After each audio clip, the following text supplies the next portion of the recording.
We enter the first grade classroom, and this little kid's about to throw a desk. His name is Nana. His family recently emigrated from Africa. He is whip smart. He is very sensitive, and he's completely out of control. And so is the entire class. I'm a teaching artist. I work with New York City public school students. I've been collaborating with the same partner for the past 40 years. And we take physical theater techniques and help students to focus, to establish self-control, and to work cooperatively within a group. And we know that no amount of social emotional instruction is going to work with this class.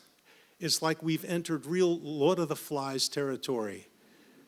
You know you are in trouble when the first words out of your mouth are, "Put the desk down."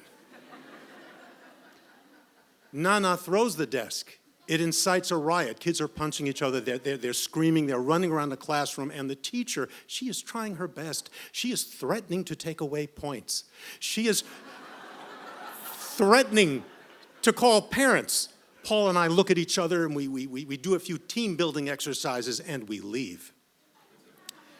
We come back 2 days later, exact same scene. Nana is the ringleader. But the teacher seems different. She's just now floating through the classroom with this little smile on her face, not a care in the world. We look at each other. We do a few team-building exercises. But this time, some kids are actually participating. But the other kids, especially Nana, they're just running around the classroom screaming. And it's really sad because there are really no consequences for this kind of behavior. If you take away points, they don't care. If you send them to the principal's office, it's like sending them on a mini vacation. We leave. We come back the following Monday, teacher quit. She's gone. And I feel so bad for the substitute teacher who is standing in the middle of all this chaos. And she's just biting her nails because she has absolutely no idea what to do. Well, Paul and I look at each other. We've been doing this 40 years. We're angry, and we feel we need to take control. We demand their attention, and we get it. We take children's games, and we turn them into performances like red light, green light, and telephone, and it's working. But out of the corner of my eye, I see Nana. He's got this evil gleam in his eye. He is coiled and ready to hurl another desk. I have never experienced this before. I actually didn't know what to do, but then I was hit with divine inspiration. I started to tell Twilight Zone stories in a really soft voice.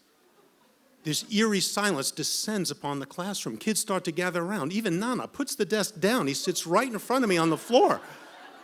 And I tell the classics, Eye of the Beholder, Nightmare at 20,000 feet, and this obscure one called On Thursday We Leave for Home.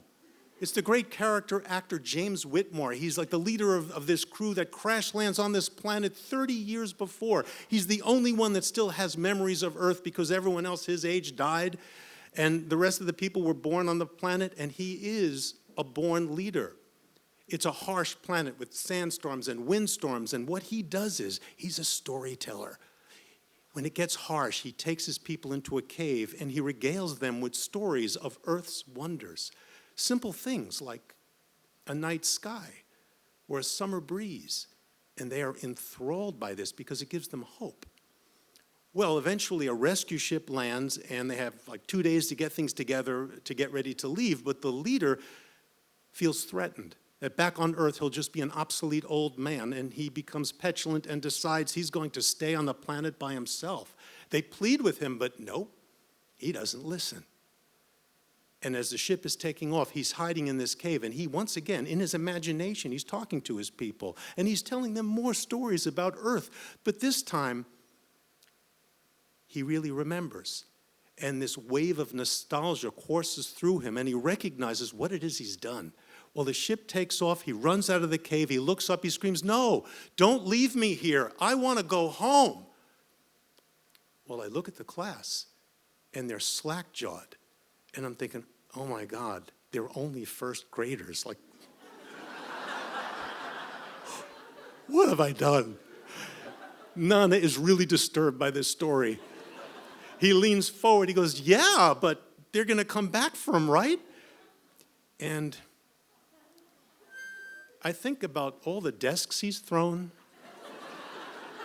and all the pain he's caused. And I said, no, they won't. And he says, why? And I say, because he wasn't listening. And then we do team building exercises. And he joins in, and he's really wonderful. And we come back a week later. He's been thinking about this an entire week. We enter the classroom. He puts the desk down. He comes running over to me. He taps me on the thigh, and in this little voice, he says, yeah, but he could build his own rocket ship, right? And I look down at him, and I smile, and I say, yeah, Nana, he could build his own rocket ship.